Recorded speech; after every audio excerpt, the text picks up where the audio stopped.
You just turn on the tap in your house, fill a bottle of water and pour it into the tank of your car, and the car starts running. Is it possible? Yes. Almost 50 years ago today, a man was doing it on the streets of the Philippines. A man who shook the foundations of the entire world's oil industry. The year was 1968. The world was heading towards a fuel crisis. But in the narrow street in Manila, the capital of the Philippines, a man was doing the unthinkable. Instead of going to the petrol pump, he would fill up with water from his home tap and pour it into the engine of his car. The man's name was Daniel Dingle, an inventor who claimed to have created a water-powered engine. But the question is, was it really a miracle of science or the greatest hoax in history? Daniel Dingle was not a great scientist, nor did he have a degree from a major university. He was an ordinary mechanic with an extraordinary mind.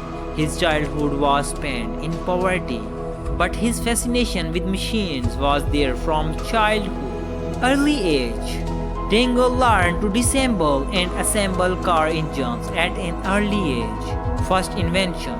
It is said that he successfully tested his first vehicle powered by a hydrogen reactor in 1968.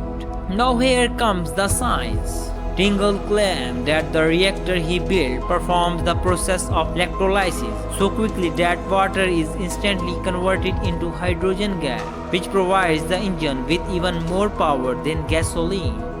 Claim: a car can run for miles on just 2 glasses of water. Scientists' objection. Experts at the time said that separating hydrogen from water consumes more electricity than the gas itself can produce. Law of thermodynamics. Dingle's answer: I have found a way that makes more gas with less electricity. But if this invention was true, why are not we all driving cars on water today? Were the Dingle silenced, or were they screwed by some greater force? By the 1980s, Daniel Dingle had become a folk hero in the Philippines. People were looking to him as a messiah who would save the country from expensive gasoline. International organizations like the BBC interviewed him. He would drive his car through the streets of Manila, and each time he would make the same claim: I have the formula that will change the world. The biggest turning point in the story came in 2000. A large Taiwanese company, Fortune Resources Development, became interested in Dingle's claims. They wanted to bring this technology to the world. An agreement was reached between Dingle and the Taiwanese company. The company pledged to give Dingle about $20 million for research and development (R&D). First installment.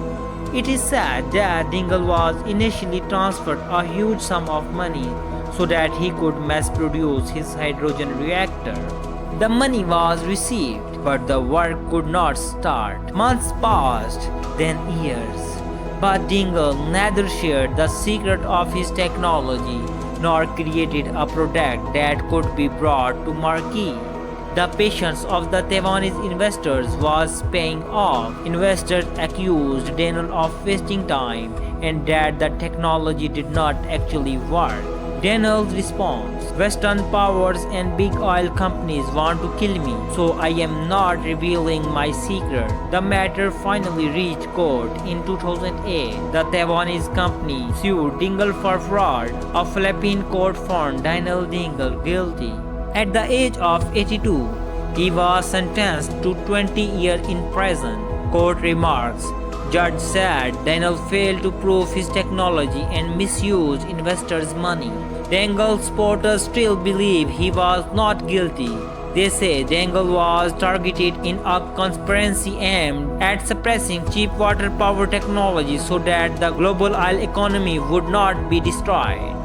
To understand Daniel Dingle's claims, we need to look at the basic law of physics. There is a simple law of science. Energy can neither be created nor destroyed. Water, H2O, itself is not a fuel, but rather a byproduct of the combustion of fuel. The amount of electricity required to separate hydrogen from water is less than the amount of electricity produced by burning hydrogen. This is called the efficiency problem. Dingle said he was using resonance, not regular electrolysis. Is that possible, or was it just a tricky word to confuse people? There is also a theory that people like Dingle are deliberately set up to fail.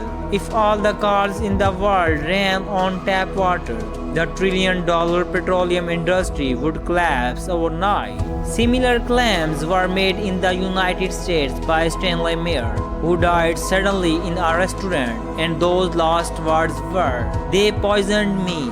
Question: was Dingle really sent to prison for fraud by the Taiwanese company, or was it a legal way to silence them? After his sentencing, Dingl's life began to fade. He had become an old, sick, and broken man. In 2010, at the age of 82, he died. He took with him the secret he had claimed for 40 years. Today, the world is really moving towards hydrogen. Big companies are building hydrogen cars. So was Dingle ahead of his time?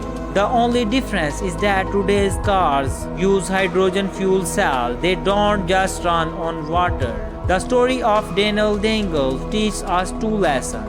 One is that there are no limits to human determination, and the other is that the line between truth and falsehood is sometimes very blurred. Was he a great inventor or a clever artist? The answer may never be known.